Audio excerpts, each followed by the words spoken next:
asalaamaaleykum maa ngi tudd Ababacar Diongo responsable Team Diao Kër Massar ceinture noire deuxième dan di coach en même temps ci Team Diao Kër Massar. Taekwondo mën naa ne yàgg nañ ci yàgguñu ci parce que bon mën naa ne depuis presque bientôt 20 ans 25 ans ñu ngi ci taekwondo bi di ci yëngu. Voilà donc vraiment mu nekk loo xamante ni suñu passion la ñu bëgg ko yàlla xiir ñu ci donc ñu ciy góorgóorlu daal nekk fii ci salle bi Team Diao di jàppalante ak waa Team Diao Kër Massar. Bon Team Diao Kër Massar nag ñu ko créé depuis 2002 bon ñu ko commencé woon ci benn daara. Bu ñuy wax daara Oustaz Sall responsable bi nag di maître Chérif Diao donc ñu ngi koy nuyu de passage moom mooy suñu kilifa di ko sant vraiment lépp lu ñu mën rek ginnaaw yàlla ci taekwondo wala lépp lu ñu xam ginnaaw yàlla ci taekwondo ginnaaw yàlla moom la donc ba yàlla def ñu ñëw fii ci maison bi depuis 2002 ba léegi ñu ngi ciy yëngu. Bon loolu moom dañ ci sawar trop pour wax ci muy deuxième édition Open Max Solution vraiment di leen jaajëfal tam aussi yéen waa RDV parce que mën naa ne pour la première fois fii ci Kër Massar Team Diao Kër Massar donc ñu am fi benn chaîne boo xamante ni ñëw na fi di def fi benn reportage donc loolu ñu leen ciy jaajëfal di jaajëfal tam aussi ki nga xam ne moom mooy initiateur bi muy maître Maguette Gueye vraiment mu nekk compétition boo xam ne daaw tëggoon na ko ñu am ci satisfaction totale ndax ñun ñoo jëloon meilleure équipe jël tam aussi bon ci côté junior fii ñu jël ci meilleure combattante muy Maymouna Diassé waaw vraiment mu nekkoon loo xamante ni daal vraiment rëccuwuñ daal luñ ci doon participer. Et que di wax ne compétition la boo xam ne mën naa ne de haut niveau la parce que non seulement am na yenn pays yoo xam ne ñu ciy participer bon dëkk yu mel ni Mali Gambie Mauritanie donc ak waa Guinée ak tam aussi bon waa Cap-Vert kon mën naa ne compétition la boo xam ne vraiment compétition bu am niveau la voilà donc pour la première fois nag.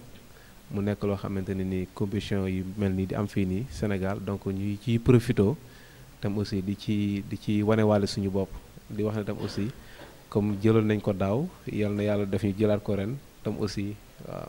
Boo xoolee préparation bi instant bi ñu ngi ci wax dëgg yàlla parce que combattant yaa ngi def le maximum pour que ñu mën a jëlaat deuxième édition Max Solution voilà moo tax vraiment préparation yi métti na trop. Voilà métti na donc tam aussi ñuy wax ne rek ñuy lancer ak benn appel boo xamante ni pour autorités yi nga xam ne ñu ngi fii Kër Massar ñu bàyyi xel que ne Team Diao Kër Massar nekk na club boo xam ne ni mënoo wax taekwondo Sénégal actuellement te tuddoo ko non seulement résultats yi ñu def daaw jël meilleure équipe Open Max Solution Open International voilà jël fi tam aussi am nañ fi tam aussi ay champion du Sénégal. Am nañ fi tam aussi ay membres équipe nationale que ça soit junior senior voilà di jaajëfal tam aussi bon Malick Niang mi nga xam ne moom mooy capitaine bi parce que vraiment nit la koo xamante ne nii non seulement mu ngi membre équipe nationale la mais tam aussi mu ngi ñëw tam aussi di partager ak xam-xamam ak boy yi nga xamante ni ñoom ñoo fi nekk tam aussi vraiment ak di liggéey ndoo tam aussi équipe bi Team Diao Kër Massar yaatu na macha allah. Parce que ku ci mel ni maître Seck ak maître Papis ak ñoom Mohamed Gueye ñoom ñëpp ñoom Assane Gueye vraiment supérieur yëpp ñu ngi leen di jaajëfal vraiment di wax ne liggéey bi moom yombul voilà te tam aussi boo buggee accéder de haut niveau il faut que tam aussi nga def le maximum pour rey sa bopp parce que boo gisee tey li ngeen fi gis nii moo leen di wan ne ñu ngi préparer pour mun a tegaat suñu loxo fi ñu tegoon suñu loxo daaw di ñaan yàlla suñu borom yombalal ñu ko quoi. Assalamualaikum, bonjour à tout le monde. C'est Maguette Gueye, ancien international de taekwondo, ancien membre de l'équipe nationale. Et j'ai été champion d'Afrique de taekwondo Actuellement, je vis en Italie comme immigré, mais n'empêche, je bouge toujours dans le monde du taekwondo. Et je suis l'initiateur et co-organisateur de l'événement Open Max Solution, Open International Max Solution, et qui sera à sa deuxième édition le 22-23 février au stade Amadou Barry de Guédiawaye, avec l'autorisation, le soutien de la fédération et la collaboration au niveau de l'organisation, surtout de la Ligue de Dakar. Et je suis co-organisateur avec Maître Ibrahim aussi, une ceinture noire 5e dan. Pour ça, pour ce qui est des objectifs, et parce que l'Open Max Solution, c'est un Open qui va crescendo. On s'était fixé comme premier objectif le pari de l'organisation, qu'on a pu réussir l'année passée. Effectivement, des voix que j'ai eues, des échos que j'ai eus, tout le monde était satisfait au niveau de l'organisation. Donc, la première a été une réussite pour ce qui était de l'objectif. Quant à cette deuxième édition, l'objectif c'est la participation. Et voyant le nombre d'inscrits déjà, on a plus que triplé le nombre de combattants qui sont inscrits. Donc là, jusqu'à ce que la compétition ne finisse, on ne peut rien dire, mais les choses promettent quoi, en quelque sorte. Aussi. Alors, cette deuxième édition, on a déjà innové, on est en train d'innover, c'est-à-dire augmenter un peu le niveau. Surtout, on a augmenté les catégories parce que cette année, il y aura les juniors qui n'étaient pas de l'année passée. Et en plus de cela, l'innovation majeure qu'on voudrait, c'est de faire de sorte de retransmettre en direct les finales, ne serait-ce que les finales, à part les traditionnelles émissions qui se font le lendemain de la compétition. Et on va aussi augmenter le niveau de la technologie parce que l'année passée, pour des motifs d'organisation, vu que c'était une première, on n'a pas exploité à 100% notre plateforme. Et nous voulons rappeler que l'Open Max Solution est une Open qui se fait pratiquement en automatique dans tous les sens, au niveau du tirage, de l'inscription en ligne. Et tout ça, c'est pour moderniser, faciliter. Et sur ce plan-là, on va encore augmenter la barre, exploiter à fond notre système, Inch'Allah. Alors, l'organisation, l'expérience qu'on a eue l'année passée nous servira sûrement cette année. On est en train d'anticiper beaucoup de choses que l'année passée peut-être nous échappaient. Donc, l'expérience va nous aider. De notre côté aussi, on a eu, en voyant les élections, une reconnaissance des combattants que ça vaut le coup. Donc, déjà, ce qui se passe cette année, c'est un travail qu'on a fait l'année passée. Et ce que nous ferons cette année va se répercuter l'année prochaine. Donc l'organisation va améliorer parce qu'il faut être aussi critique. Dans le passé, peut-être la première édition, il y a eu, tout s'est assez bien passé, mais on en a retenu des leçons, on a anticipé beaucoup de choses.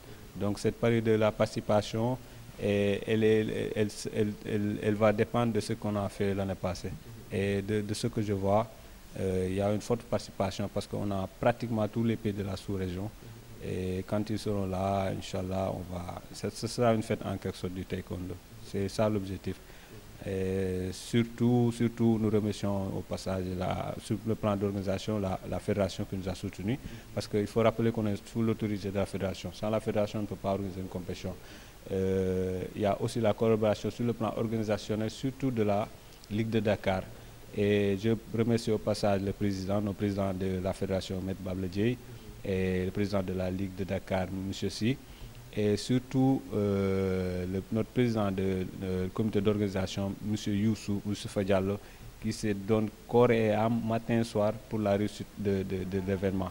Et nous le remercions. Et cette année, avec toute cette collaboration, on est sûr qu'on va réussir notre pari, Inch'Allah. Malheureusement, l'organisation, ça demande des moyens. Et jusqu'à présent, bien que mal, on se débrouille entre nous en quelque sorte. C'est nous qui investissons. Mais nous le faisons de bon cœur parce qu'on est là pour soutenir le taekwondo au Sénégal en général. Et espérons qu'à travers notre reconnaissance, le travail qu'on fait, qu'avec le temps, qu'on ait des soutiens, et que ce soit des sponsors ou bien de quelques entités ou bien pourquoi pas du ministère du Sport parce qu'on est là pour développer le sport en question. Je profite de l'occasion aussi pour signifier qu'il y a un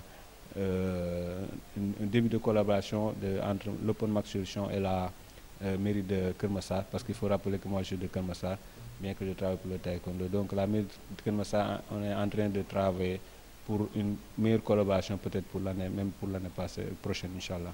Le dernier mot, c'est des mots de remerciement. Des mots de remerciement à travers, surtout à vous, la RDV, et toutes les chaînes ou les moyens de communication qui font parfois, on ne les paye pas tellement, mais ils comprennent. Ils font tout pour véhiculer notre sport, notre information. C'est à travers eux, parce que sans eux, personne ne saurait qu'est-ce qu'on est en train de faire, on serait dans notre coin. Et aussi, nous remercions la fédération à travers le président, parce que sans la fédération, on ne pourra rien faire. Et au final, les combattants, parce que l'objectif principal de l'Open Max Solution, c'est les combattants, c'est d'offrir les conditions optimales que, au lieu d'aller chercher ces conditions ailleurs, parce que les moyens ne le permettent pas, qu'on crée les conditions ici. Et l'objectif final, ça ne sera pas facile, mais on y travaille, c'est que l'Open Max Solution devienne une compétition incontournable en Afrique. Et qu'au final, qu'on devienne une compétition où les gens viennent. Dans notre jargon, on appelle ça des G, G1, G2. Ce sont des compétitions qui permettent aux athlètes internationaux de pouvoir avoir des points sur le niveau des rankings. C'est ça l'objectif principal. On y travaille, ça ne sera pas facile, mais je suis sûr qu'avec l'aide des combattants, l'aide de la fédération, des ligues, et avec tout le monde, on y réussira, Inch'Allah.